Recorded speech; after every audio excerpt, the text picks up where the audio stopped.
BBA, BCA, BCom computer కోర్సులో 100% placement లభించే ఏకైక డిగ్రీ కాలేజ్ కూకట్పల్లిలోని ఐక్రియేట్ డిగ్రీ కాలేజ్. నమస్తే, వెల్కమ్ టు సుమన్ టీవీ.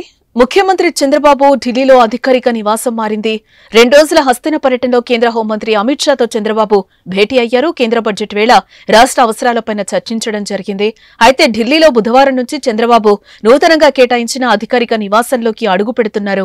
బుధవారం నుంచి వన్ జన్పథ్ లో చంద్రబాబు బస చేయనున్నారు.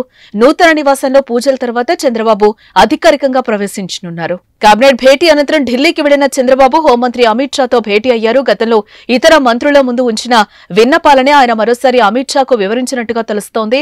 ప్రస్తుత ఆర్థిక సంక్షోభం నుంచి గట్టెక్కడానికి రాష్ట్రానికి కేంద్రం ప్రత్యేక సాయం చేయాలని అమిత్ షాని కోరినట్టుగా చంద్రబాబు తన అధికారిక ట్విట్టర్ అకౌంట్లో పేర్కొన్నారు.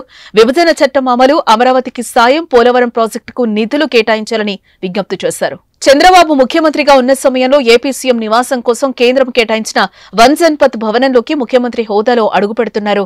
2014లో తొలిసారి అధికారంలోకి వచ్చిన సమయంలో ఈ నివాసాన్ని చంద్రబాబు కేంద్రం కేటాయించడం జరిగింది. అప్పట్లో పలు కారణాలతో చంద్రబాబు ఈ నివాసంలో ఉండేందుకు ఆసక్తి చూపించలేదు. 2019లో ముఖ్యమంత్రి అయిన జగన్ ఢిల్లీకి వచ్చిన సమయంలో ఈ అధికారిక నివాసంలోనే ఉండేవారు. ఇప్పుడు చంద్రబాబు తిరిగి ఆ నివాసంలో ఉండేందుకు అంగీకరించారు. సార్వత్రిక ఎన్నికల్లో గెలిచిన తర్వాత ఢిల్లీ వచ్చిన చంద్రబాబు ప్రతిసారి కేంద్ర మంత్రి రామ్మోహన్ నాయుడు నివాసంలోనే బస చేస్తున్నారు. ఇప్పుడు తిరిగి వన్ జన్పథ్ లో చంద్రబాబు కోసం కొన్ని మార్పులు చేశారు. ఈ రోజు పూజల తర్వాత చంద్రబాబు అధికారికంగా తన నూతన నివాసంలో అడుగుపెట్టనున్నారు.